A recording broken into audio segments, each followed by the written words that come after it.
Bien, amigos, buenas tardes con todos y con todas. ¿Se me escucha bien? Sí, hermano. Sí, perfecto. Pues muchísimas gracias. Para el Centro de la Industria Láctea es un gusto poder mantener esta reunión y este conversatorio. Recordemos que el CIL, el Centro de la Industria Láctea, es una asociación gremial sin fines de lucro, la que integra las más importantes e innovadoras industrias de la cadena láctea del Ecuador. La situación actual en la que nos encontramos eh, nos hace pensar que a medida que el coronavirus va avanzando y expandiéndose por el mundo, se han generado cambios importantísimos en los estilos de vida y por lo tanto los consumidores cada vez se ven obligados a cambiar drásticamente su comportamiento. Y esto para las industrias genera desafíos, oportunidades, pero evidentemente muchísimas inquietudes. Todos los actores de la cadena productiva, láctea en nuestro caso, pero en general los actores económicos del país se encuentran con preocupaciones, con inquietudes y con preguntas.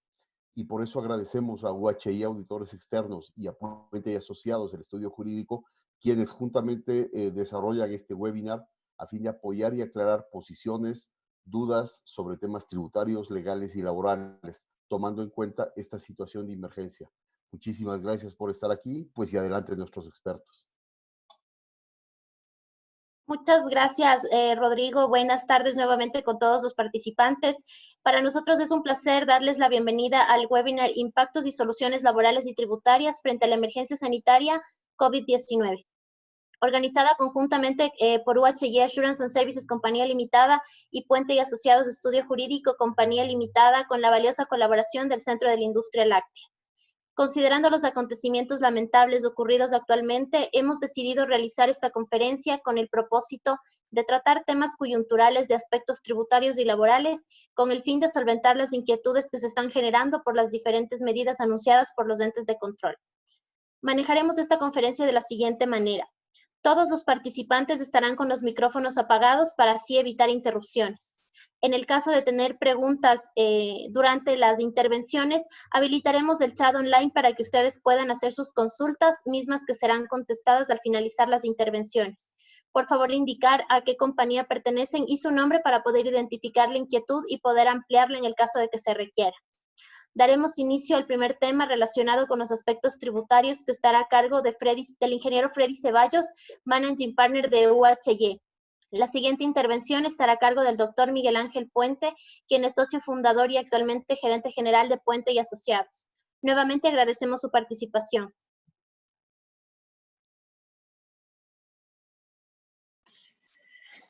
Bueno, sí, buenas tardes. Rodrigo, muy amable por tu presentación. Michelle, muchas gracias a ustedes. Muchas gracias a ustedes, estimados socios, por acudir a este tiempo en el cual vamos a revisar parte de la normativa tributaria, societaria y laboral en cuanto a lo emitido de una forma oficial por parte del Gobierno Nacional. Nosotros con Miguel Ángel charlábamos hace un tiempo atrás sobre nuestra responsabilidad en cuanto a poder diseñar este conversatorio y poder manifestar a todos ustedes, a todos los elementos de la sociedad, cuáles son verdaderamente las normas y las leyes que el Gobierno Nacional ha definido de carácter y de manera oficial. Les digo esto porque hemos escuchado en diferentes medios algunas manifestaciones, algunas posiciones que no necesariamente son oficiales. El motivo de esta charla procura justamente eso, absolver conjuntamente con Miguel Ángel Puente en la parte laboral todos estos temas a la luz de lo que ha emitido el Gobierno Nacional. Vamos a dar inicio con el tema de la parte tributaria y la parte societaria. Igualmente, como lo mencionaba Michelle, por favor, durante el transcurso de la charla, si ustedes son tan amables, por favor, escribir todas sus inquietudes en el chat. Vamos a comenzar, para propuesto de la charla, vamos a hacer un diferimiento, una separación en el concepto de diferimiento. Vamos a hablar primeramente del diferimiento de pago y luego de esto vamos a revisar cuáles son las normas igualmente en el tema de diferimiento de presentación. En lo que es diferimiento de pago, lo hemos clasificado en diferimiento de pago mensual y diferimiento de pago anual. Y en el concepto de diferimiento de presentación lo hemos dividido: diferimiento de presentación por suspensión de plazo y por ampliación de prórroga. Antes de entrar en el primer tema, que hace referencia al diferimiento de pago, ya sea esto mensual y anual, queremos poner sobre la mesa solamente dos antecedentes. Y lo queremos ver rápidamente para poner, insisto, como antecedente de que puede existir o no y cuál es la posición económica del gobierno en cuanto a cierto tipo de diferimientos.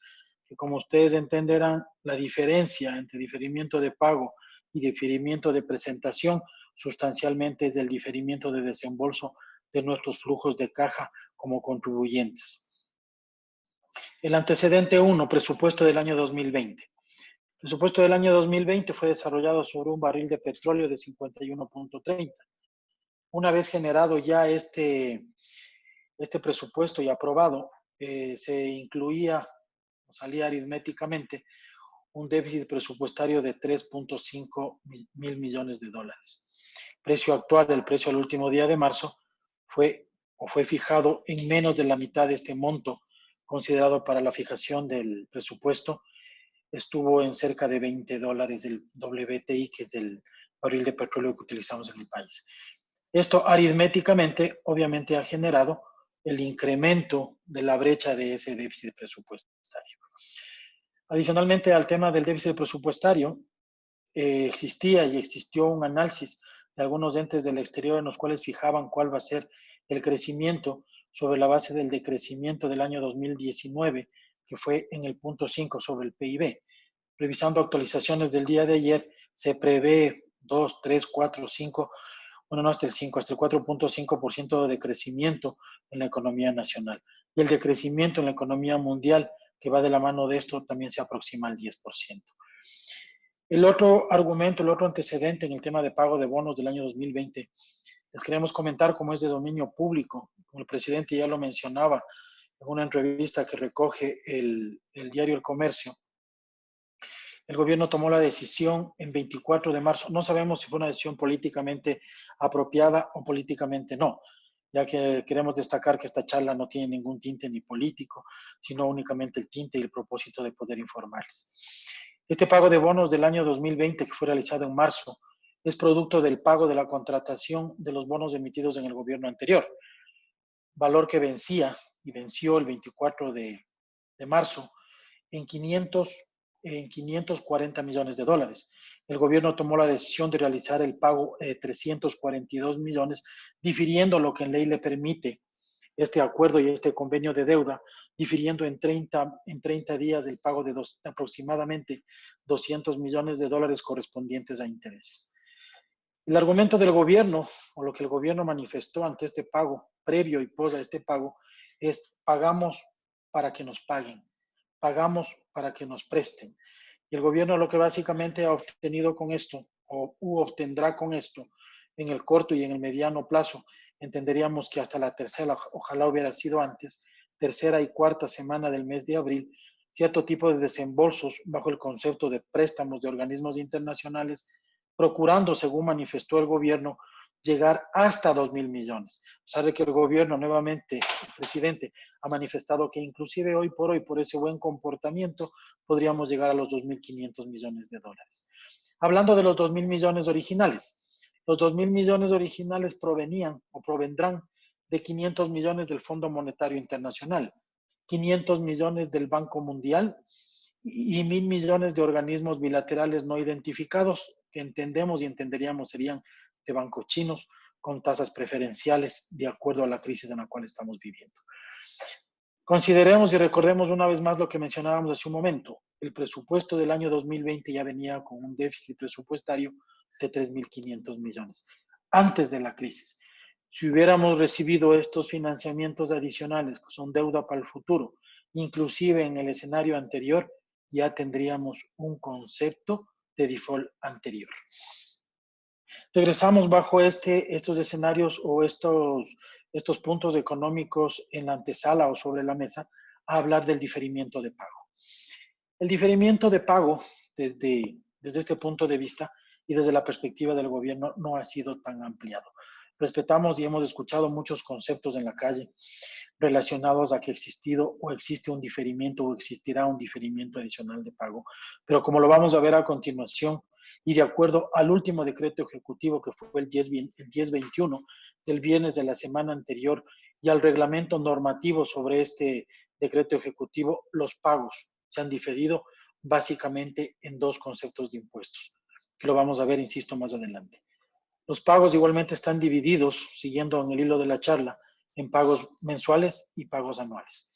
Lo que tienen que ver con los pagos anuales, que son los pagos de impuestos más comunes, el impuesto al valor agregado es el primero, que lo hemos detallado en esta lámina. La declaración de retenciones de impuesto a la renta es la segunda. La declaración y pago del ISD. Y un impuesto adicional que no es de común operación, pero es el impuesto a los consumos especiales.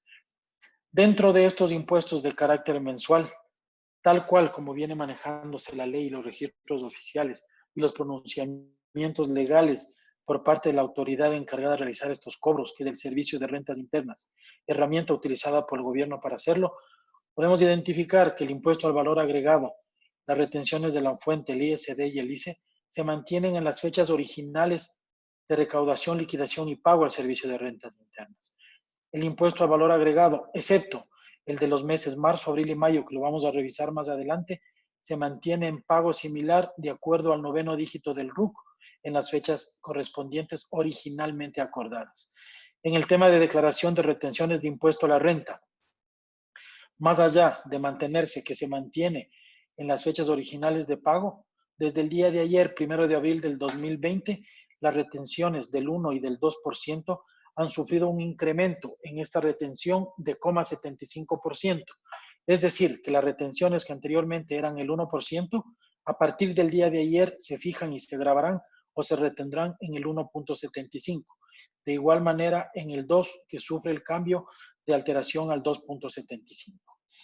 En la declaración y pago del impuesto a la salida de divisas y del impuesto a los consumos especiales, se lo hace tal como se venía manejando con la ley original de acuerdo al 9º dígito del RUC, considerando las fechas originales de pagos. Resumen, en las declaraciones de pagos de impuestos mensuales, únicamente se ha diferido, que insisto, lo vamos a ver más adelante en el decreto 1021, el diferimiento de pago de impuestos del impuesto al valor agregado de marzo, abril y mayo en los sujetos pasivos que los denominaremos más adelante. A continuación está el análisis del pago de impuestos anuales. La declaración de impuesto a la renta de personas naturales que apliquen de acuerdo a la tabla emitida por el Servicio de Rentas Internas, personas naturales que realizan y ejercen su ejercicio fiscal en no relación de dependencia o en relación de dependencia y ejercicio libre profesional, debieron de haber presentado hasta el último día de marzo, de acuerdo a esta tabla, su declaración y pago de ser el caso de impuesto a la renta al Estado ecuatoriano. Los otros segundos impuestos o contribuciones hacen referencia a la contribución única y al pago del 15% de trabajadores. Como ustedes recordarán, hablando de la contribución única y temporal, como ustedes recordarán, la Ley de Simplicidad y Progresividad Tributaria, que fue emitida en registro oficial del 31 de diciembre del año anterior, 31 de diciembre del año 2019, el Gobierno Nacional fijó una contribución única y temporal que se debió haber pagado hasta el 31 de marzo, en primera cuota del año 2020, en segunda cuota del año 2021 y como último gravamen del año 2022. Esta contribución grava en $1,000 a las compañías que vendieron desde 1 millón hasta 5 millones, a las compañías que vendieron de 5 millones a 10 millones en $1,500 igualmente por cada millón y $2,000 por cada millón a las empresas que vendieron en el año 2008 más de 10 millones. Esta contribución se la calcula sobre los estados financieros presentados al Servicio de Rentas Internas, considerando $1,000, $1,500 y $2,000 en la escala que mencioné y que debió haber sido declarada y pagada hasta el último día de marzo, es decir, hasta este día lunes, si no estoy equivocado. De acuerdo a lo que indicaba la Ley de Simplicidad mismo, podía existir, no considerando ningún cambio en la crisis sanitaria, sino de acuerdo a lo que indicaba la Ley de Simplicidad, podía en su momento existir, de acuerdo al requerimiento del contribuyente, un diferimiento de pago en tres plazos o en 3 pagos. El mismo que era de carácter unilateral o de disposición unilateral por parte del SRI de poder hacerlo. No era obligación del SRI dividir en 3. Sin embargo, lo podía hacer en 1, en 2 o hasta en 3 pagos. A suerte de tarjeta de crédito, y perdón el ejemplo, el Servicio de Rentas Internas con antelación a la fecha de este vencimiento llamó a varios de los contribuyentes, a varios de nuestros clientes, indicándoles y combinándoles al pago. Insisto, a suerte de tarjeta de crédito, indicándoles que de acuerdo a los registros que mantiene el Servicio de Rentas Internas, usted, contribuyente número tanto, con declaración de diciembre del 2008 de tal valor de ventas, debería y deberá acercarse a pagar hasta tal fecha o enviar a pagar a tal fecha tal valor correspondiente a la contribución única. Les preguntaba a los clientes cuál será su forma de pago, débito directo, transferencia o si es que pedirá alguna forma de pago, ya que está prácticamente al vencer. Bajo estas consideraciones de cobro, lo único que denota una vez más y haciendo referencia nuevamente a lo que hablábamos de presupuesto y pago de bonos, la necesidad de caja fiscal por parte del gobierno nacional se ve expuesta en cada una de estas manifestaciones. El siguiente, contribución o impuesto, pago del 15% de trabajadores. El día 24 de marzo del año 2020, el Ministerio de Relaciones Laborales, la Inspectoría del Trabajo, emitió un instructivo en el cual, entre otros conceptos, a más de hablar de la forma en la cual se debe liquidar y pagar el 15%, el cual debe estar dividido el 10% en los trabajadores activos y salidos durante el año de cálculo y el 5% para sus cargas, indica que la fecha de pago máxima relacionada a este 15% de trabajadores es el 15 de abril del año 2020, ya que indica dentro de su instructivo que la fecha de liquidación de utilidades es el último día de marzo y por ende 15 días posterior debería realizarse el pago. Dentro de este instructivo también hemos escuchado, lo hacemos con aprecio, no compartimos el concepto, dentro de la disposición general octava de este mismo instructivo, el Ministerio Laboral hace referencia, escúchese bien a este tema, hace referencia a que por fuerza mayor o por caso fortuito se podría registrar el pago, no realizar el pago a los trabajadores, se podría realizar el pago en las fechas indicadas hasta 90 días posterior a la fecha original. Es decir, da un plazo adicional de registro, desde nuestro entendimiento, no de pago directo, no está dando una libertad de realizar el pago en un tiempo adicional, considerando que existe imposibilidad de poder acercarse a las compañías para que los trabajadores firmen el formulario de pago. Sin embargo, conmina a que se realice el pago en la fecha indicada. Adicionalmente, hemos podido ver que en medios de prensa escritos, las autoridades del Ministerio del Trabajo, su ministro, ha manifestado que no considera un diferimiento adicional a esta contribución del 15%, a este pago del 15% de trabajadores, ya que esta liquidación corresponde a lo sucedido el 31 de diciembre del 2019 o hasta las actividades económicas de esa fecha, en las cuales desde su punto de vista no existió afectación del coronavirus y por ende estos valores debieron haber estado a buen resguardo para cumplir con el pago. Finalmente, dentro de este análisis de pagos de impuestos anuales, quiero hacer referencia una vez más al decreto ejecutivo 1021, que hace referencia a un diferimiento en la declaración de impuestos a rentas y sociedades y a lo que les comentaba anteriormente, al IVA del mes de marzo, abril y mayo, que lo vamos a ver más adelante.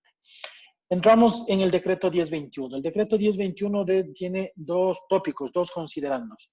El primero, reformas tributarias temporales, que hace referencia al gravamen adicional o a requerir anticipadamente cierto tipo de impuestos a cierto tipo de sujetos pasivos que ya los vamos a ver. Y la segunda parte hace referencia a este diferimiento de pago de impuesto al valor agregado y de impuesto a la renta. Reformas tributarias temporales.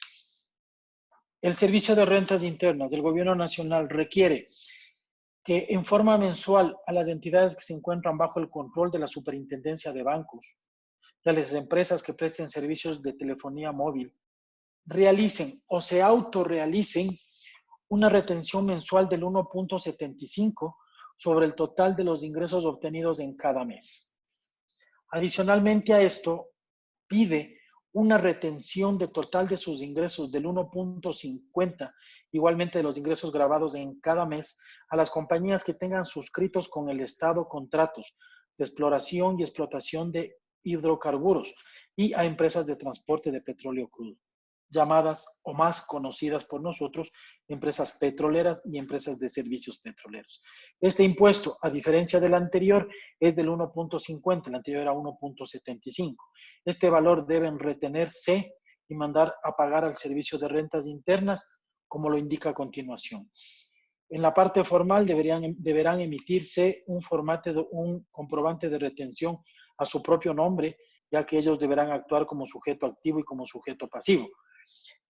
Este valor, que también lo vamos a conversar un poco más adelante, de conveniencia o no, no es un impuesto adicional. Lo que el gobierno nacional está pidiendo que estas tres tipos de compañías anticipen el pago del impuesto a la renta. Por lo tanto, menciona que este valor retenido y pagado constituirá como un crédito tributario para la liquidación del impuesto a la renta de este ejercicio económico año 2020. No lo dice, pero también lo que le faculta la ley es que en caso de que este valor supere, este valor retenido y pagado al SRI supere su declaración de impuesto a la renta del final del año, puede tener derecho y tiene derecho a poder hacer un reclamo de pago en exceso sobre estos valores. Esta retención debe ser pagada de acuerdo al 9º dígito del RUC en forma mensual, considerando el siguiente mes en cuanto a la fecha de la retención. Es decir, si es que comenzara en el mes de abril, que de hecho ahí comienza, la retención de este mes deberá ser pagada de acuerdo al 9º dígito del RUC en el mes siguiente. La segunda parte de este decreto 1021 hace referencia a las regulaciones temporales especiales para el pago de impuestos nacionales. Lo primero que hace esta resolución es definir, y definirlo con mucha claridad, cuáles son los sujetos pasivos de este impuesto. Los sujetos pasivos de este impuesto son las microempresas que generan ingresos de menos y hasta $300,000. Esto es lo que privilegia tributariamente. Nosotros hemos incluido aquí de 1 a 9 trabajadores, pero esto es el concepto general de microempresas. En la resolución, en el manual, en el instructivo que emite también el Servicio de Rentas Internas, que le emitió el día lunes, el último lunes, no considera dentro de este concepto de microempresas al número de trabajadores. Únicamente acentúa y privilegia y considera como requisito único el ingreso de hasta $300,000. También como parte de esto ha incluido como sujetos pasivos a los domiciliados tributariamente en Galápagos, a las líneas aéreas, a las empresas que se encuentran dentro del sector turismo, ya sea esto exclusivamente alojamientos y o comidas, al sector agrícola. Es importante considerar que en el tema de agrícola, bueno, en el tema de líneas aéreas, sector turismo y agrícola, hace referencia a que la forma en la cual se puede identificar que efectivamente pertenecen a este sector será de acuerdo a lo que esté indicado en el momento de haber aperturado su RUC. Es decir, la compañía o la finca o la empresa, no sé, ABC debe decir en su RUC que está catalogada dentro del sector agrícola. Y menciono esto ya que tenemos varios clientes del sector florícola, que básicamente lo que manifiestan es el sector agrícola no solo es sembrar papas y sembrar maíz, el sector agrícola debe considerar también el sector florícola.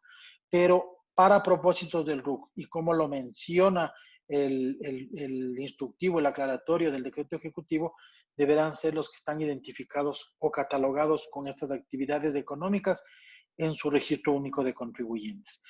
También incluye a los sujetos pasivos, a los exportadores habituales de bienes o quienes el total de sus ingresos superen el 50% de esta actividad de importación. Tema importante relacionado con esto, lo que comentábamos hace un momento. Estos sujetos pasivos indicados en este decreto tendrán la posibilidad de diferir el impuesto al valor agregado y el impuesto a la renta por el ejercicio fiscal terminado el 31 de diciembre del 2019, de la forma en la que la vamos a ver más adelante. Los impuestos son dos nuevamente los que se han diferido, el impuesto mensual, que es el impuesto al valor agregado, y el impuesto anual, que es el impuesto a la renta. Impuesto mensual, impuesto al valor agregado de acuerdo al decreto 1021. Textualmente el decreto dice, el IVA a pagar en los meses de abril, mayo y junio. Nosotros por nuestra cuenta hemos incluido entre paréntesis este impuesto a pagar de estos meses corresponden a los generados en los meses anteriores. Es así porque el impuesto pagado en el mes de marzo correspondió al impuesto generado en el mes de febrero, el cual, de acuerdo a la ley, fue pagado en las mismas condiciones, tiempos y plazos que estaban fijados originalmente. El impuesto al valor agregado de los meses a pagar en los meses de abril, mayo y junio deberá realizarse en la escala que está en este cuadro. Los impuestos del mes de marzo a pagarse en el mes de abril, en el ejemplo, serán pagados en la primera cuota del 10% y la segunda del 10% en el mes de abril y en el mes de mayo. Las otras 4 cuotas para llegar a los 6 diferimientos de pago se lo realizará a razón del 20% en los 4 meses siguientes hasta llegar a cumplir el pago del 100% de la obligación. Bajo el mismo esquema se realizará los impuestos a pagar en mayo, los impuestos a pagar en junio, que insistimos, corresponden al mes de abril y al mes de mayo, considerando 2 cuotas del 10% las iniciales y 4 cuotas adicionales del 20% hasta llegar a satisfacer la obligación del 100% al organismo nacional. El no pago o retraso en el mismo será sujeto de recargos e intereses de acuerdo a la ley original. Para continuar en el tema de diferimiento de pagos, la segunda parte es del impuesto de pago anual. Sustancialmente y únicamente se encuentran dentro de estos los sujetos pasivos que se encuentran beneficiados en el decreto 1021 del pago del impuesto a la renta por el ejercicio 2019. La forma de pago, y como ustedes saben, el periodo o la fecha original de vencimiento de este impuesto a la renta anual era o es abril del año 2020 para el año 2019. El SRI, bajo el mismo ejercicio del impuesto al valor agregado, ha considerado realizar este diferimiento en 6 meses, considerando el mes de abril, que es el mes original de vencimiento de este impuesto, y el mes siguiente, que es el de mayo, en 2 cuotas del 10%, y en 4 cuotas adicionales de la misma forma del IVA a 20% mensual hasta satisfacer el 100% de la obligación de impuesto a la renta por el año terminado el 31 de diciembre del 2019. El no pago o el pago no completo de esta obligación estará sujeta a recargo e intereses bajo los lineamientos actuales del Servicio de Rentas Internas. La forma de pago o las fechas de declaración de estos diferimientos, tanto del impuesto al valor agregado como del impuesto a la renta del ejercicio del año 2019, se realizarán, este diferimiento de cuotas se lo realizará de acuerdo a esta tabla, considerando el número del RUC desde el 1 hasta el 0, fecha máxima de pago desde el 10 hasta el 28 de cada mes, abril, mayo, junio hasta completar los 6 meses, o mayo, junio, 6 meses, o junio hasta completar los 6 meses, excepto para los contribuyentes que se encuentran domiciliados tributariamente en Galápagos. Este pago se lo hará como si todos tuvieran el 9º dígito del RUC 0 y se lo hará en el 28 de cada mes en la cual venza este diferimiento. Adicionalmente, dentro de la disposición única que la incluyó este último lunes pasado, también indicó que todos los sujetos pasivos, los que están mencionados en el decreto original, excepto las instituciones sin fines de lucro, las entidades del Estado ecuatoriano, que hay una cosa un poco graciosa, que ni siquiera la hemos incluido, podrán pagar el impuesto a la renta del ejercicio fiscal, no lo he puesto, insisto, si es que ellos desean, a pesar de que existe diferimiento, lo podrán hacer en las condiciones anteriormente existentes, es decir, en un solo pago. No lo hemos puesto, pero no sé si alguien lo asuma como una opción. O, considerando ese diferimiento, lo podrán hacer de acuerdo a este calendario. Recordemos algo, el primer pago del impuesto a la renta se lo hace el 10% en el mes de abril. Entonces, el pago original de este impuesto que debería ser hecho en abril, se lo debió haber hecho de acuerdo al 9º dígito del RUC. Si hubiera sido el 10%, o en este caso tan solo el 10%, si es que su número de RUC terminaba en 1 o en 2, usted debió haber hecho el pago el 10 de abril. Lo que esta disposición única hace y amplía es dar 5 días adicionales, es decir, del 10 al 15, del 12 al 17, etcétera, etcétera, considerando 5 días adicionales de pago, en este caso como se sujeta a este diferimiento del pago original del 10%. Y en el caso de las compañías, de los pasivos, de los sujetos pasivos, puntualmente, los que estaban excluidos antes, instituciones sin fines de lucro y entidades del Estado, de acuerdo a este calendario que básicamente prorroga un mes adicional en su pago conceptual. Una vez que hemos hablado del tema relacionado, y por favor les pido que si tienen alguna inquietud lo vayan escribiendo por el chat. Una vez que hemos concluido el tema del pago mensual y anual, vamos a entrar al tema de diferimientos de presentación, suspensión de plazo, ampliación y prórroga. La suspensión, el diferimiento en presentación. El primer concepto habla de suspensión de plazos y términos. Suspensión, sin entrar en un tema muy legal y hacerlo un poco doméstico la explicación, suspensión es la inexistencia del tiempo que vamos a mencionar a continuación, que desde el punto de vista nuevamente doméstico, si pudiéramos tomar el calendario, deberíamos eliminar esos días del mencionado calendario y considerar que el nuevo día hábil después de estos días eliminados es el que viene luego de este periodo de suspensión. Los que se han sujetado a esto son el Servicio de Rentas Internas, la SENAE, Superintendencia de Compañías, Valores y Seguros y el Consejo Nacional de la Judicatura. El Servicio de Rentas Internas en procesos administrativos, tributarios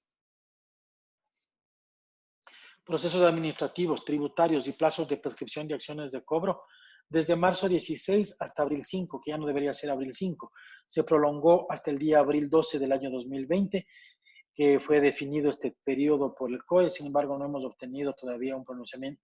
No hemos visto, a pesar de que entendemos que están por emitirlo, la fecha final de ampliación de este plazo de suspensión. En el tema del SENAE, igualmente en procesos administrativos tributarios bajo sustanciación y plazos de prescripción de acciones de cobro, a partir de marzo 17 hasta abril 5 del año 2020. En Superintendencia de Compañías, Valores y Seguros, ojo nuevamente, ¿cuál es el concepto? De suspensión en procesos administrativos, coactivas, tributarios y de prescripción de acciones de cobro desde marzo 16 hasta abril del 2016. Parece que ellos preveyeron un tiempo adicional sobre lo que podría suceder.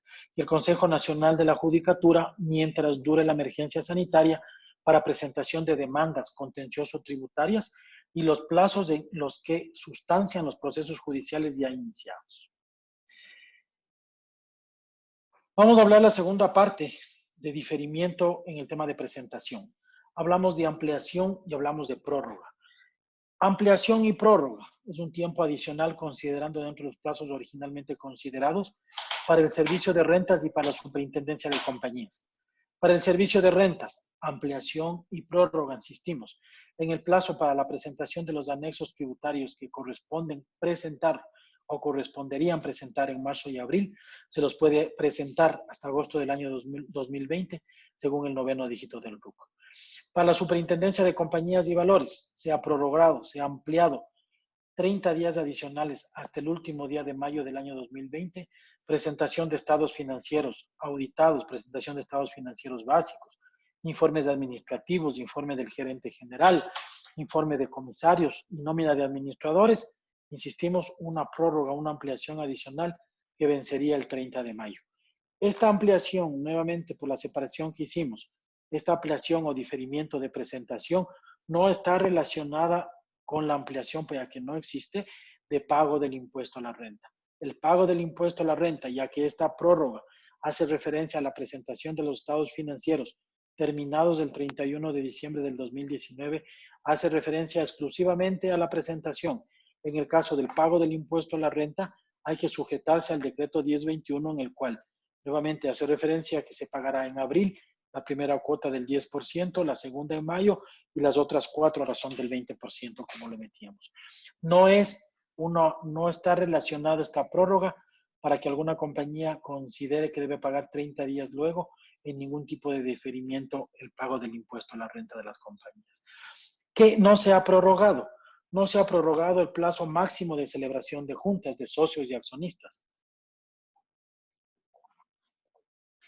Esta celebración de accionistas vence el 30 de marzo del año 2020.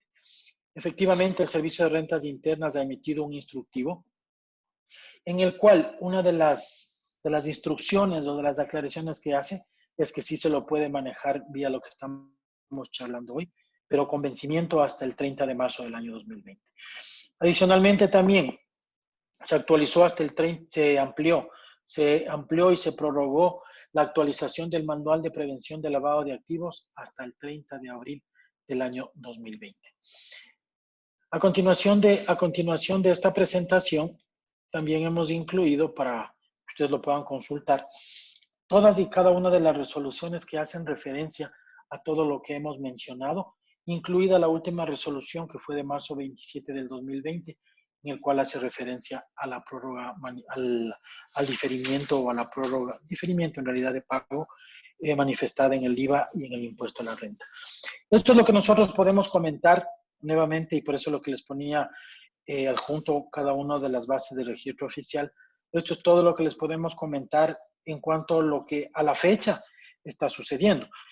Sin embargo, no olvidemos, insisto, que esto es a la fecha ya que el presidente ha manifestado que con el propósito de poder controlar y poder soportar esquemas de trabajo, esquemas de dolarización y temas de economía en general, va a emitir nuevos pronunciamientos legales, tributarios, societarios y laborales para el bienestar y continuidad de las compañías que nos encontramos dentro de esta actividad. Nosotros habíamos comentado como parte de esta charla que podríamos poner algunas consideraciones. Tenemos algunas dentro del esquema tributario. Pero primero quiero dar paso a Miguel Ángel para que él continúe, Miguel Ángel, con el tema laboral, que también es un tema de alto interés y también ha generado varias incertidumbres al respecto. Eso es, Miguel Ángel, muchas gracias y cualquier inquietud, cualquier consulta que ustedes le hayan puesto por el chat, la estaremos contestando una vez que Miguel Ángel concluya su intervención y cualquier consulta adicional estaremos haciendo en forma de mail o en forma directa. Muchas gracias, buenas tardes. Gracias, Freddy, te agradezco muchísimo. Muy buenas tardes con todos. Para quienes hacemos el Estudio Jurídico Puente y Asociados, es un gusto poder compartir con ustedes. Gracias a esta iniciativa, justamente que estamos desarrollando juntamente con mi gran amigo Freddy Ceballos y UHIE. Quiero en este momento, para comenzar los temas de orden laboral, quisiera que comencemos ubicándonos en el escenario de el decreto ejecutivo 1017 que determinó el estado de excepción en el país. Y para eso quiero conceder la palabra a la abogada Giovanna Puente. Ella es socia igualmente del Estudio Jurídico Puente y Asociados, es la responsable del área regulatoria de la firma.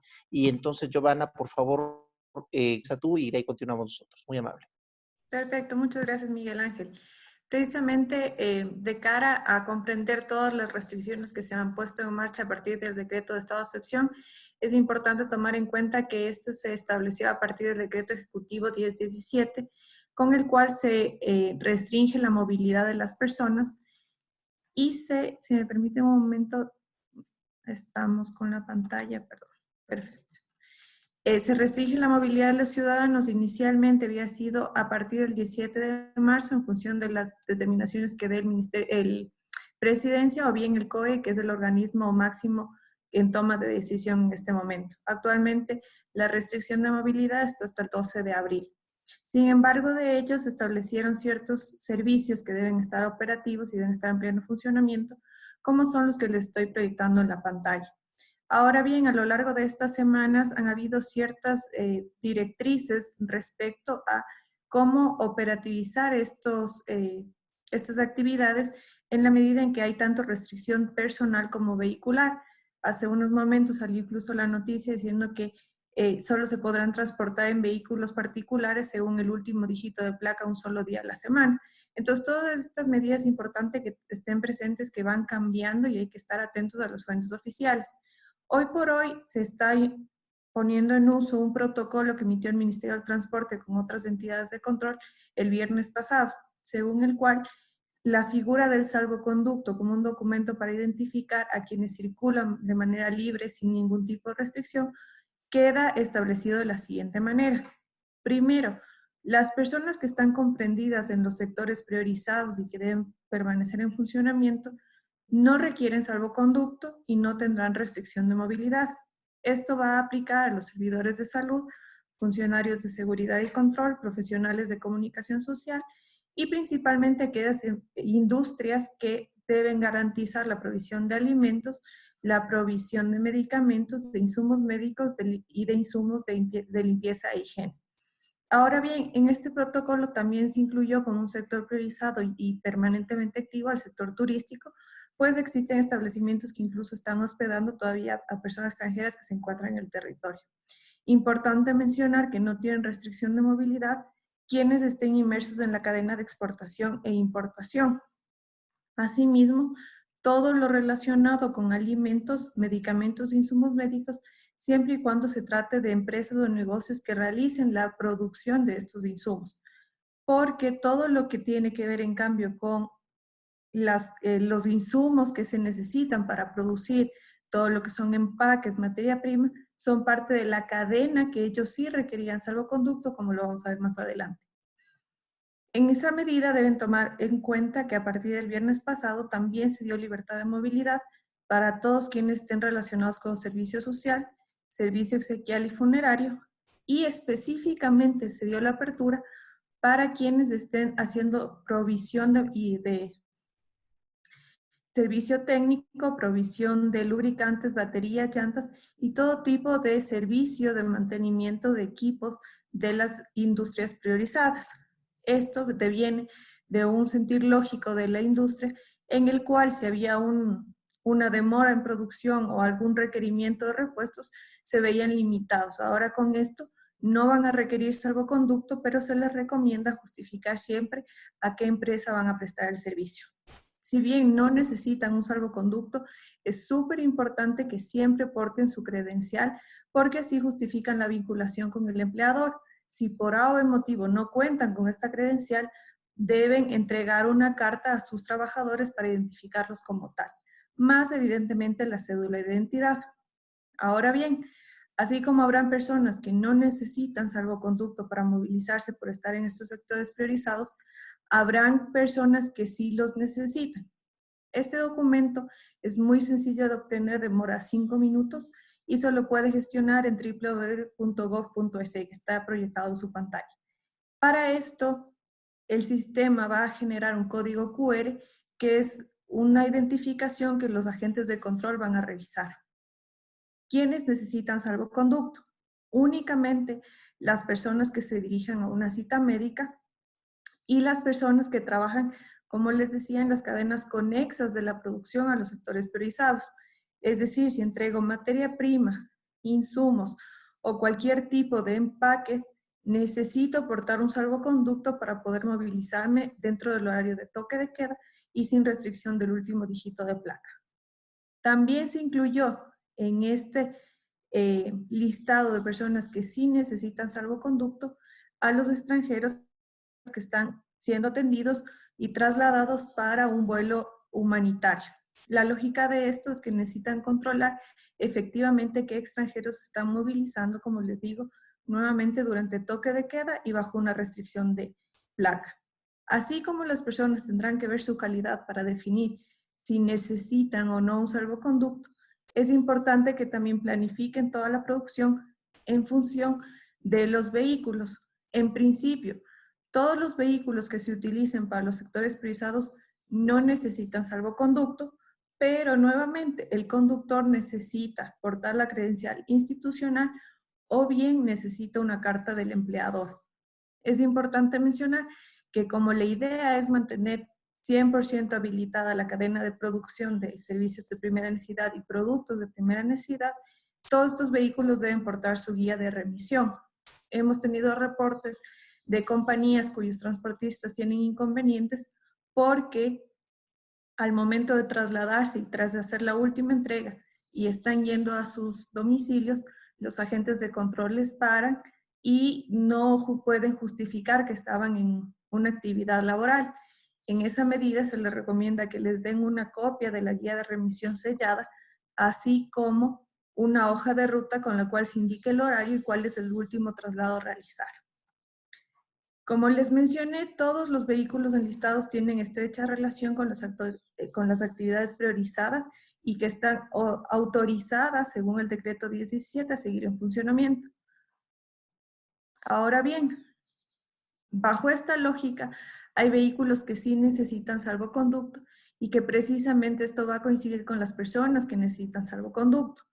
Es así que se necesitará para todos los que están en la cadena conexa de la producción de alimentos y medicamentos y se requerirá, por ejemplo, también para los vehículos que están designados para realizar una movilidad de extranjeros para vuelos humanitarios.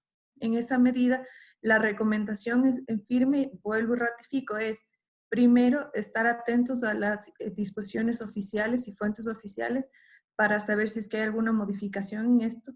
Y dos, organizar todo el aparato logístico en función de las necesidades del negocio, así como de nuestros distribuidores y de quienes llegan a recibir nuestro producto. Hemos tenido reportes a nivel nacional de compañías que si bien se encuentran operativas, tienen problemas en entregar sus productos porque hay municipios, hay parroquias, hay ciertos sectores que bien tienen restricción de movilidad, ya sea por disposiciones locales o incluso por los propios ciudadanos que están cerrando las vías de acceso. En esta medida se les recomienda que siempre den un reporte. Al final de la presentación constarán nuestros datos de contacto, porque tanto la Policía Nacional como los militares están haciendo un seguimiento exhaustivo para evitar este tipo de restricciones no autorizadas. Les recordamos que el COE nacional es la autoridad máxima y los COEs locales y municipales deben regirse a sus disposiciones. En esta medida también se está socializando el protocolo de líneas estratégicas de transporte con el cual se han habilitado 4 corredores estratégicos precisamente para el traslado de provisiones. En esa medida, cualquier duda o inquietud que tengan, será un gusto atenderles vía chat. Muchísimas gracias por su atención y regreso la palabra a Miguel Ángel Puente.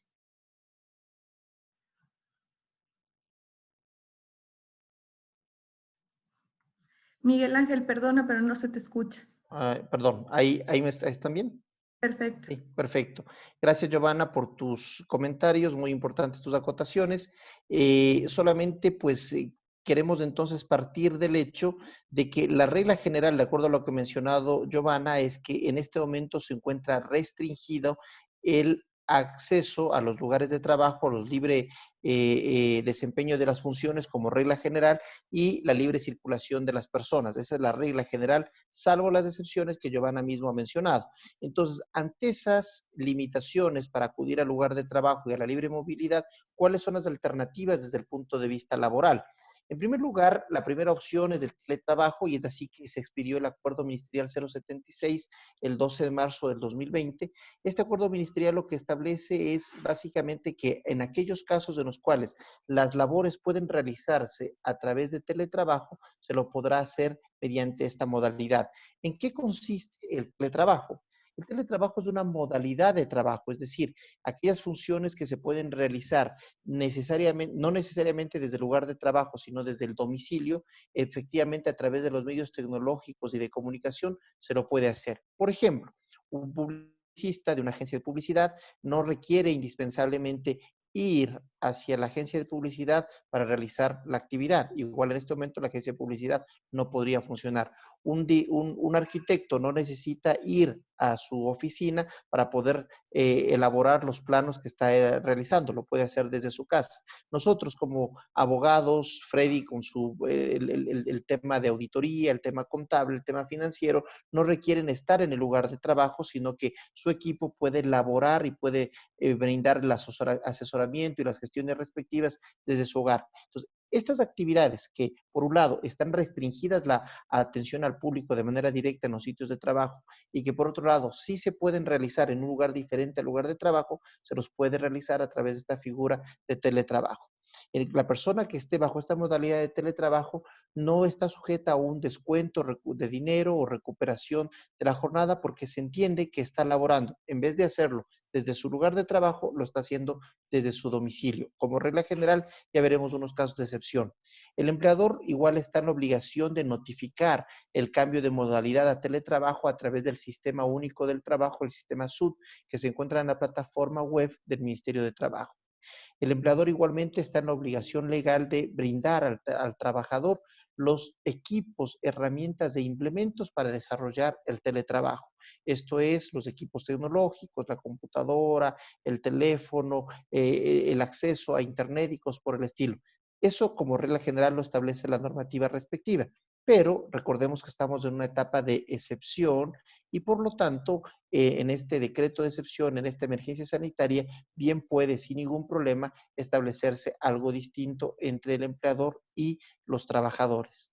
Es decir, no habría problema que el trabajador con su propio laptop, con su propio internet, con su propio equipo de comunicación pueda estar brindando el tema de teletrabajo.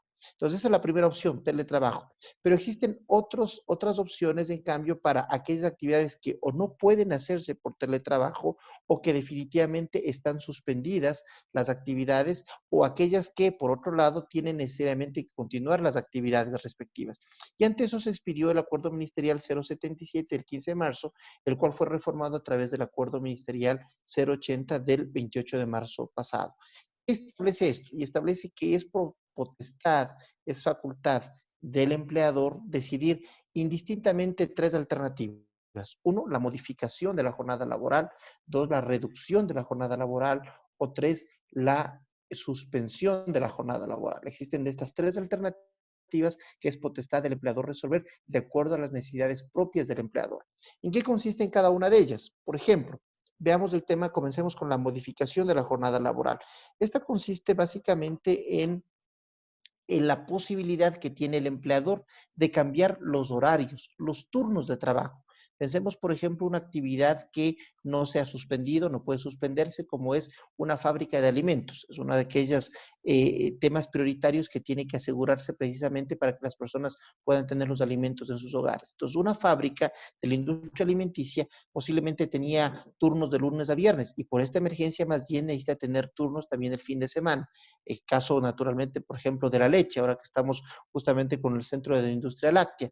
Entonces, hay actividades en las cuales no pueden paralizarse y, por lo tanto, los turnos, las jornadas laborales pueden ser modificadas por el empleador.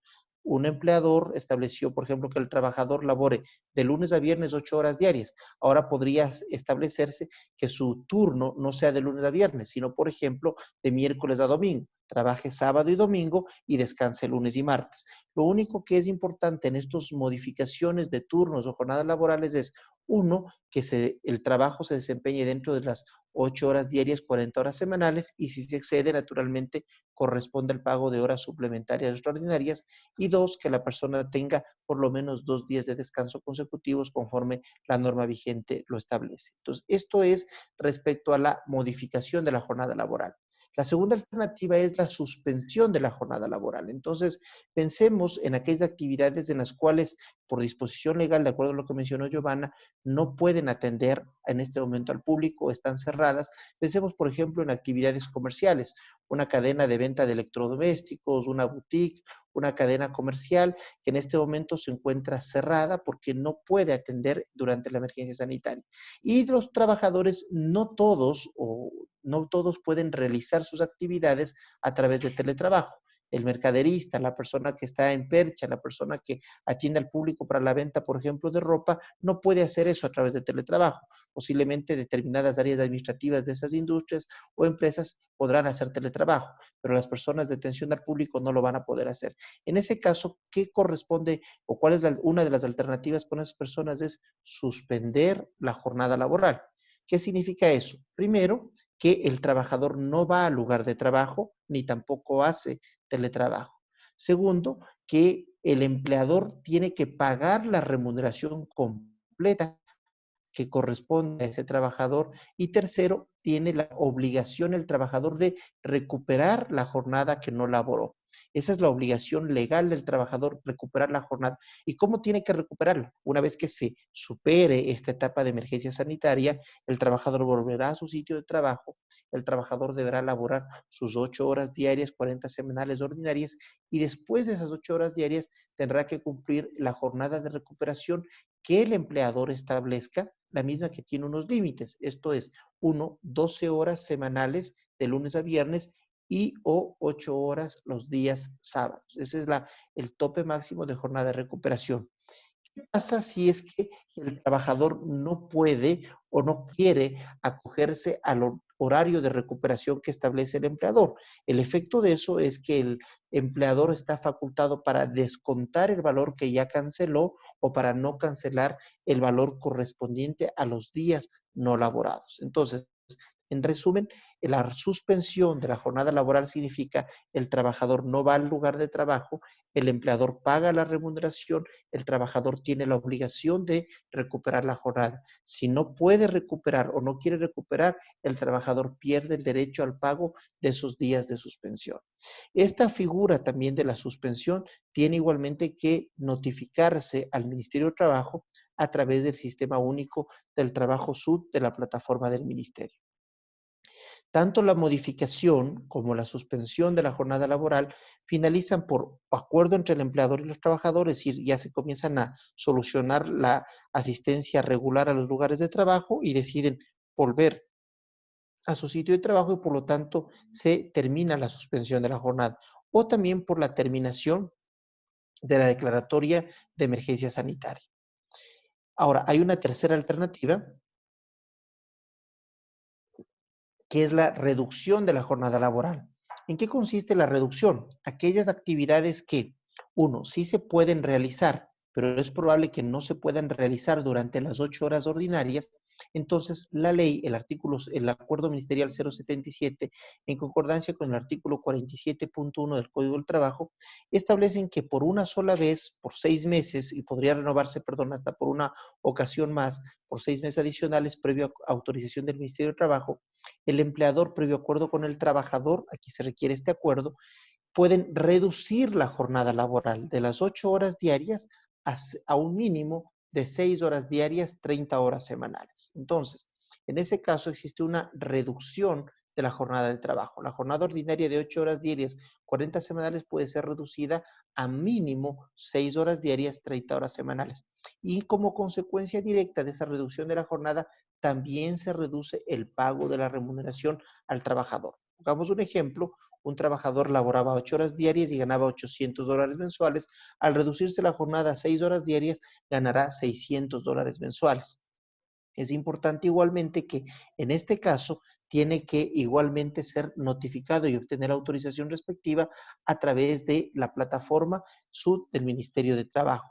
Una consideración importante, si el empleador opta por esta reducción, que esto implica naturalmente un ahorro a nivel de flujo de caja para el pago de la remuneración del 25%, es decir, el pago de la remuneración se reduce automáticamente en este 25% que corresponde a la nueva jornada. Pero si es que el empleador optó por esta opción y una vez que se normalice esta situación y digamos a diciembre 31 del 2020 que cierra el ejercicio económico la compañía, la empresa, el empleador, y esta empresa tiene utilidades, la norma establece que esas utilidades no pueden ser repartidas a sus accionistas mientras el empleador no pague ese valor que se ahorró por efecto de la reducción de la jornada laboral. En el ejemplo que puse, se ahorró de pagar $200 mensuales a ese trabajador durante el tiempo que dure la emergencia sanitaria o hasta por 6 meses, como dice la norma. Entonces, en tal sentido, si la empresa tiene utilidades, previo a distribuir los dividendos, la empresa tendrá que pagarle al trabajador esos $200 mensuales por el tiempo que haya durado la reducción de la jornada. También es importante mencionar que en el caso de la reducción de la jornada laboral, solamente se reduce el pago de la remuneración. La aportación al IE se seguirá realizando sobre la remuneración ordinaria del trabajador, en el ejemplo que he puesto, sobre los $800. Entonces, esto respecto al tema de las opciones que la legislación laboral nos otorga en este momento, modificación, reducción o suspensión de la jornada laboral de acuerdo al acuerdo ministerial 077. Quisiera en este momento conceder la palabra o pasar la palabra a el doctor Guillermo Córdoba. Él también es socio del estudio jurídico Puente Asociados, es responsable del área laboral y del área de litigios del despacho, quien continuará exponiéndonos sobre aquellas novedades que introduce el acuerdo ministerial 080 que expidió el Ministerio de Trabajo, donde existen algunas alternativas adicionales a las que ya hemos mencionado hasta este momento. Guillermo, por favor, tengo la palabra. Gracias. Buenas tardes con todos. Es un gusto poder colaborar con ustedes a través de este webinar. La finalidad nuestra siempre es apoyarles, asesorarles de la mejor manera posible. Y bueno, dentro de esto, ya entrando en materia, voy a compartirles mi presentación para ir revisando los temas adicionales que podemos manejar en temas laborales. Entonces, en primer lugar, denme un segundito, por favor. Perfecto. Una vez que estamos listos. Una vez que Miguel Ángel nos ha comentado un poco de las formas en que se puede manejar la jornada de trabajo, vamos a ver otros temas que analizó el acuerdo ministerial MDT, guión 2020-080. El primero es el tema de los acuerdos de pagos. ¿Qué nos dice este acuerdo ministerial? Nos dice que el empleador y los trabajadores sujetos a la suspensión de la jornada laboral, de común acuerdo, podrán establecer un calendario de pago de las remuneraciones durante el tiempo que persista la suspensión emergente de la jornada laboral. Se aclara que la remuneración de los trabajadores es renunciable, por lo tanto, consiste en un mecanismo de pago diferido por cuotas. ¿A qué se refiere esto? Se refiere a que básicamente todos los trabajadores que han estado suspendidos su jornada de trabajo, el empleador dentro de sus, tiene como una facultad el poder sentarse con ellos y buscar un acuerdo para diferir el pago de estas remuneraciones que estaban pendientes. ¿Cuál será el tiempo para diferir estas remuneraciones? El tiempo que empleador y trabajador puedan concertar, es decir, lo que yo me ponga de acuerdo con mi trabajador. Y una vez más insistiendo en que esto no es un mecanismo de reducción de remuneración, sino un mecanismo para pagar esta remuneración que está pendiente en cuotas. Como segunda alternativa, que también la prevé el mismo acuerdo ministerial 080, es que el empleador unilateralmente podrá fijar la fecha de inicio y fin de uso de los periodos de vacaciones acumulados a que tuviese derecho el trabajador. Como todos nosotros conocemos, el Código del Trabajo concede a los trabajadores 15 días de vacaciones al año. Y además, los trabajadores que tuviesen más de 5 años recibirán un día de vacación adicional por cada año de antigüedad que fuesen acumulando. En ese sentido, estas vacaciones que están acumuladas, es decir, vacaciones que el trabajador tiene pendientes de gozar, este acuerdo les autoriza a que el empleador las pueda disponer que sean utilizadas en este momento. Normalmente, esto no sucedería. ¿Por qué? Porque la ley establece que si bien el empleador es quien fija el periodo vacacional, las vacaciones tienen que ser notificadas con 3 meses de anticipación. Entonces, ¿cuál es el beneficio del acuerdo 080 en este caso? Que me permite a mí como empleador en este momento disponer que el tiempo de suspensión puedan los trabajadores cubrirlo con vacaciones. ¿Vacaciones? ¿Qué tipo de vacaciones? Vacaciones que tengan acumuladas. ¿Qué sucede si los trabajadores han gozado sus periodos de vacaciones? ¿Puedo anticipar las vacaciones para cubrir este periodo de suspensión? La respuesta es no. En este caso, necesitaría que el trabajador esté de acuerdo en que se le anticipen las vacaciones para cubrir el periodo de suspensión y ahí procedería. Es decir, necesitamos que medie el consentimiento del trabajador para anticipar vacaciones. Adicionalmente a ello, el acuerdo número 080 nos establece la posibilidad de que empleador y trabajador de mutuo acuerdo convengan modalidades de trabajo de las previstas en la ley que se ajusten a las necesidades que tengan tanto empleador y trabajador, fruto de la imposibilidad de movilización, de la prevención de riesgos de salud de los trabajadores frente al tema del coronavirus, y sobre todo para precautelar el empleo. ¿A qué se refiere esto? Que empleador y trabajador podrían definir de mutuo acuerdo mecanismos mixtos de trabajo, como por ejemplo una reducción de la jornada de la que se hablaba Miguel Ángel a 6 horas, pero que estas 6 horas se realicen vía teletrabajo, o tal vez, por ejemplo, teletrabajo de 4 horas de suspensión de la jornada laboral por 4 horas adicionales, que una vez que se recupere la actividad normal, puedan efectivamente ser recuperadas. Hasta ahí terminamos con las alternativas que generó el Ministerio de Trabajo a través del acuerdo 080. Como una alternativa adicional, considero que existe la opción de la licencia sin remuneración, es decir, fruto de que en este momento para mí es imposible poder cubrir las remuneraciones de los trabajadores por cuanto los mismos no se encuentran trabajando, las empresas se encuentran cerradas, no tengo ingresos, pues yo puedo utilizar como una alternativa la licencia sin remuneración. Como ustedes habrán escuchado, existen voces que hablan de que no es aplicable este tema porque nuestra legislación no concibe la licencia sin remuneración, lo cual no es cierto. Nosotros vamos a encontrar que, por ejemplo, existe una licencia sin remuneración para realizar actividades sindicales o gremiales, que está establecida en el artículo 42, numeral 11 del Código del Trabajo, De igual manera, existe una licencia o permiso sin remuneración por 9 meses para atender el cuidado de los hijos recién nacidos, que está contemplado en el artículo enumerado a continuación del 152 del Código de Trabajo. Por lo tanto, al sí existir la figura de la licencia sin remuneración dentro de nuestra legislación, empleador y trabajador de mutuo acuerdo podrán fijar un periodo de licencia sin remuneración. El acuerdo debe constar por escrito y definirá exactamente cuáles son las condiciones de la licencia. Además, debe definirse cómo el empleador y el trabajador van a proceder respecto del IES, para lo cual existen varias opciones. La primera opción sería que el empleador asuma tanto el aporte personal como patronal. La segunda opción puede ser que el empleador lo asuma temporalmente y cuando el trabajador se reincorpore a trabajar descuente los aportes personales que el empleador ha pagado. O la otra es fijar como 10 no trabajados este periodo para que no se genere aporte. Entonces, eso tiene que estar también definido entre empleador y trabajador. Adicionalmente, como una alternativa dentro de la licencia sin remuneración, existe la posibilidad de que se pueda manejar un esquema de pago parcial durante la licencia. Es decir, no cerrarle el 100% de los ingresos, sino establecer una licencia y un ingreso parcial tal vez. Una vez analizadas estas alternativas frente a la crisis, también estamos explicando, me voy a proceder a explicar, una alternativa que puede darse una vez terminado este periodo de crisis sanitaria en el evento de que el empleador se encuentre en una situación tan complicada que no sea posible reabrir sus puertas por la cantidad de pasivos que tiene en el momento. En este caso, lógicamente, pasivos laborales. Al respecto, la alternativa podría ser un paro patronal. Un paro patronal es la suspensión colectiva del trabajo solicitada por el empleador y concedida por el Tribunal de Conciliación y Arbitraje. ¿En qué consiste este tema? Básicamente, ¿cuál es el trámite? El trámite es el siguiente. El empleador presentará una petición ante el inspector de trabajo fundamentada en dos causales. Uno, por falta de materia prima importada que no haya sido factible que llegue al Ecuador y esto no obedezca a falta de previsión del empleador. O la dos, que es la que nos aplica en este caso, que sería por los efectos provocados por una crisis económica que afecte a la empresa, siendo la suspensión del trabajo el único medio para evitar la liquidación forzosa.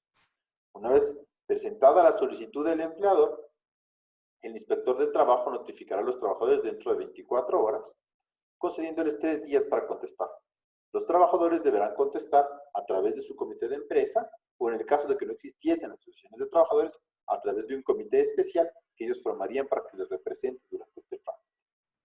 Con ello, se procederá a integrar un tribunal de conciliación y arbitraje que estará formado por el inspector de trabajo que lo preside, 2 delegados del empleador y 2 delegados de los trabajadores. Este tribunal será quien conozca y resuelve la petición del empleador. Si la resolución es positiva, favorable al empleador, en la misma se determinará el tiempo que durará el paro. ¿Cuál es el efecto? ¿Para qué el empleador hace este trámite de paro? Porque durante el paro legalmente autorizado se suspenden los efectos del contrato de trabajo y por lo tanto los trabajadores no tendrán derecho a cobrar remuneración.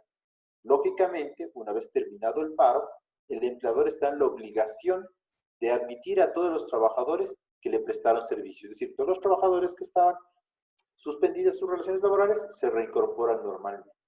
Entonces, en resumidas cuentas, ¿para qué nos sirve el paro? El paro lo que nos permite hacer es suspender los contratos de trabajo de tal manera que el empleador no tenga que incluir ninguna obligación patronal durante la suspensión, ¿sí? Lo cual le permite evidentemente ahorrar caja, ¿sí? Y una vez que él se haya podido reestructurar, pues los trabajadores se reincorporarán para continuar con el desarrollo de sus actividades normales. Hay una advertencia, como les decía, el paro tiene que ser autorizado por el Tribunal de Conciliación y Arbitraje.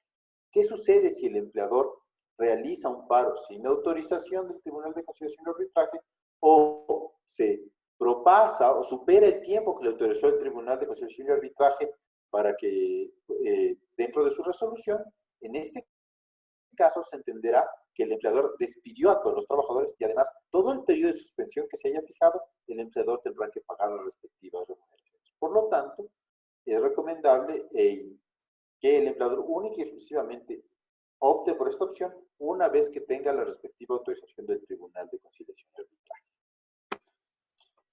Como tema adicional, fruto de las consultas que hemos recibido a lo largo del tiempo, debemos indicar que en este momento el despido y la terminación de las relaciones laborales se maneja exactamente igual que se ha venido manejando. Es decir, no existe en este momento ninguna normativa que haya fijado inamovilidad de los trabajadores. Pero efectivamente, si es que alguna de las compañías decide terminar las relaciones laborales con sus trabajadores fruto de esta situación, de la situación económica, le pedimos que se haga previamente un análisis caso por caso para evaluar las mejores alternativas. Recuerden que no siempre la única alternativa es el despido, pero siempre la alternativa más cara es el despido intempestivo. Por lo tanto, vale la pena hacer un análisis pormenorizado para optar por la mejor opción según las circunstancias propias de cada caso. Con esto termina nuestra presentación, reiterándoles nuestra apertura de poder asesorarles de lo que ustedes consideren pertinente, y doy paso a la ronda de preguntas. Como ustedes saben, las pueden establecer en el chat. Si tienen cualquier duda o consulta adicional, pongo a su disposición los contactos tanto de UHY como de Puente y Asociados. Muchas gracias y buenas tardes. Muchísimas gracias, Guillermo, por tu intervención. Y como lo mencionaste, vamos a dar paso a las preguntas. La primera pregunta es de Jorge Guinaga, de la compañía La Holandesa, que dice lo siguiente: ¿las fechas de pago del impuesto a la renta a partir del 15 es para todo tipo de sociedades o solo para microempresas? Y el resto de empresas detalladas en la resolución. No, es para todas las empresas. Sí, se dio para los sujetos pasivos de ese diferimiento, los sujetos pasivos del 1021 de ese diferimiento, y para todos los demás contribuyentes, 5 días adicionales, como igualmente lo mencionaba en ese calendario. Gracias, Freddy. La siguiente consulta dice lo siguiente: ¿qué pasa con las juntas de accionistas que tienen muchos socios? En muchos casos son más de 30 socios y se convierten en eventos masivos. Bueno, probablemente Miguel Ángel me puede dar un poco más en esto, pero de acuerdo al instructivo que lo estaba revisando, más allá del número de personas que sean, se puede utilizar métodos como este que puedan recibir hasta 100 personas. Efectivamente, Freddy, lo que la norma establece es que se pueden realizar las asambleas generales de socios o accionistas a través de medios virtuales, como justamente esta herramienta o cualquiera similar. Entonces, si se lo va a hacer de manera presencial, no se podría realizar si es que tienes más de 30 socios o accionistas, porque existe una restricción de tener, bueno, en este momento no pueden congregarse igualmente más de las 30 personas, y entonces la única opción que tendrían es a través de medios telemáticos. Gracias.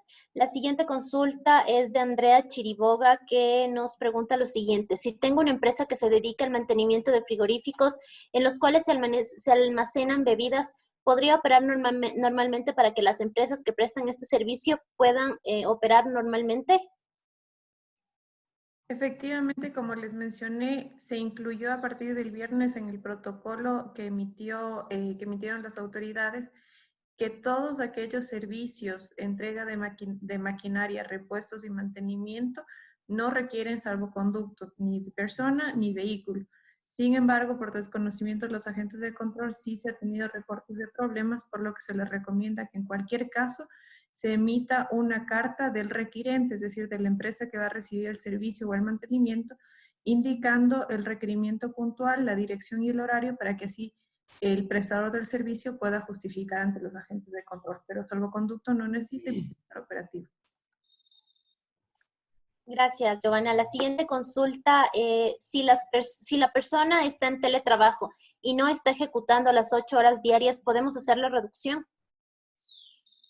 Sí, se puede reducir la jornada para la persona que está en teletrabajo. Como mencionamos, el teletrabajo solo es una modalidad de la prestación del servicio. En vez de realizarse en el lugar de trabajo, se lo realiza en el domicilio.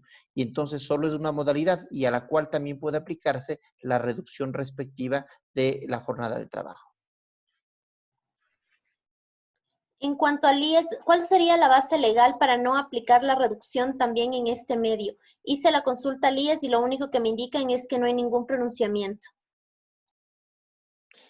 La norma establece justamente que, a ver, la reducción aplica exclusivamente en el artículo 47.1 establece que corresponde la reducción para la jornada de trabajo y la reducción exclusivamente de la remuneración.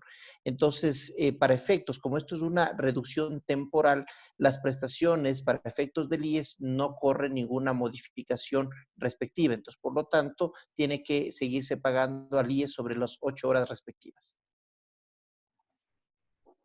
Susana Mateus de Floral, en el caso de la modificación de la jornada, ¿puedo hacer, por ejemplo, 14 días de trabajo seguidos y 6 libres? ¿Puedo reducir la jornada a 30 horas de los empleados por un año, aunque la crisis sanitaria haya terminado? A ver, en la primera parte sí podría modificarse esa jornada. Obviamente, igual tiene que respetarse los tiempos o los periodos de descanso que corresponden a las personas. Pero en este caso, una jornada 14/6 se podría efectivamente realizar. No nos olvidemos que esto es solamente mientras dure la emergencia sanitaria. Una vez que se termine la emergencia sanitaria, tendremos que estar a las jornadas ordinarias y aquellos turnos especiales como el que usted menciona, justamente requiere una aprobación de horarios de trabajo por parte del Ministerio de Trabajo. Y la segunda parte de la pregunta, ¿me puede repetir? Claro, dice, ¿puedo reducir la jornada a 30 horas de los empleados por un año, aunque la crisis sanitaria haya terminado y sin tener un acuerdo firmado de las partes? La reducción de la jornada laboral se va a otorgar única y exclusivamente por 6 meses por parte del Ministerio de Trabajo y por una sola vez podría renovarse por 6 meses adicionales siempre y cuando el Ministerio así lo acepte. Para que el Ministerio acepte definitivamente la renovación, si fuera el caso, se requiere naturalmente el acuerdo de las partes. De hecho, el artículo 47.1 dice que previo acuerdo entre empleador y trabajadores se podrá reducir de manera excepcional la jornada de trabajo. Y en el trámite ordinario, este acuerdo debía remitirse al ministerio para que el ministerio autorice la reducción de la jornada. Sin embargo, como estamos en un estado de emergencia, de excepción, el ministerio ha habilitado para que a través de la plataforma del sistema SUD se pueda simplemente indicar la reducción de la jornada, indicar la nómina de los trabajadores a los cuales se les reduce la jornada sin tener que adjuntar o remitir alguna constancia del acuerdo. Entonces, ¿cuál es mi recomendación? En este momento es una potestad del empleador, haz la reducción. Y cuando ya el día de mañana se regularicen, volvamos a los lugares de trabajo, entonces en ese momento podrás regularizar, no para remitir al ministerio, porque ya está aprobado por parte del ministerio, si el ministerio ya te aprobó la reducción, sino para tener como soporte en el evento de que el ministerio pueda realizar, como efectivamente lo puede hacer, inspecciones integrales para verificar el cumplimiento de las obligaciones laborales. Gracias, Miguel Ángel, y gracias a los participantes. Agradecemos su participación en esta conferencia y por cuestiones de tiempo no podemos continuar solventando las preguntas que ustedes han puesto en el chat, por lo que les pedimos escribirnos a nuestros correos de contacto que se muestran en la pantalla principal para poder solventar sus consultas por ese medio. Muchísimas gracias nuevamente. Gracias, Michelle. Yo también quisiera reiterar mi agradecimiento al Centro de la Industria Láctea SIL por esta invitación a que podamos compartir juntamente con Freddy y el equipo de Puente Asociados y de UHY este webinar. Agradecemos a los asistentes por habernos acompañado, reiteramos que estamos a sus órdenes, sabemos que estas son épocas complejas, difíciles, que definitivamente el mundo va a ser distinto después de la emergencia que estamos viviendo. Hay un antes y un después con el tema del COVID y por lo tanto yo creo que las industrias, las empresas, los empleadores, las actividades empresariales tienen que acomodarse, ser creativas, optimizar sus recursos siempre dentro del marco legal y para eso estamos prestos para poder atenderles. Cualquier inquietud que ustedes tengan pueden por favor contar con el apoyo tanto de UHY en la parte de auditoría, contable y financiera y también en la parte legal con Puente y Asociados. Así que les agradecemos una vez más, están nuestros datos de contacto, no duden en hacernos cualquier inquietud que estamos prestos para atenderles. Gracias a todos ustedes y Freddy, te concedo la palabra.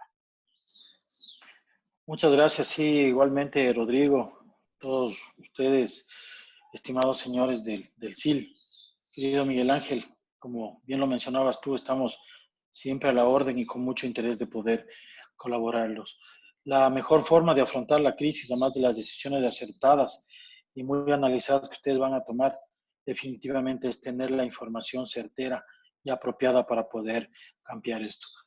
Que verdaderamente las decisiones que tomemos sean de bienestar para todos, que realmente podamos privilegiar, lo digo a título particular, que podamos privilegiar el consumo a lo nuestro, que detrás de eso existen muchas familias y mucha gente que dependen de su salario y sus trabajos. Esperemos que todo sea para bien y que esta crisis de la cual vamos a salir muchos afectados y muchos golpeados pueda ser recuperable en el mediano plazo. Siempre con Puente y Asociados y UHY listos para poder apoyarles en lo que ustedes requieran. Es eso, Rodrigo. Nada más. Muchas gracias, pues muchas gracias a UHI, a Puente y Asociados, por esta oportunidad de compartir ideas y recordemos que tener estos dos pilares creo que es fundamental para toda industria. La parte legal y la parte financiera tienen que estar extremadamente sólidas, más aún en momentos de crisis. Así que muchísimas gracias y esperamos que puedan aprovechar al máximo lo que hoy día hemos compartido. Gracias. Gracias, Rodrigo. Palabras y tiempo. Buenas tardes, muchas gracias. Adiós.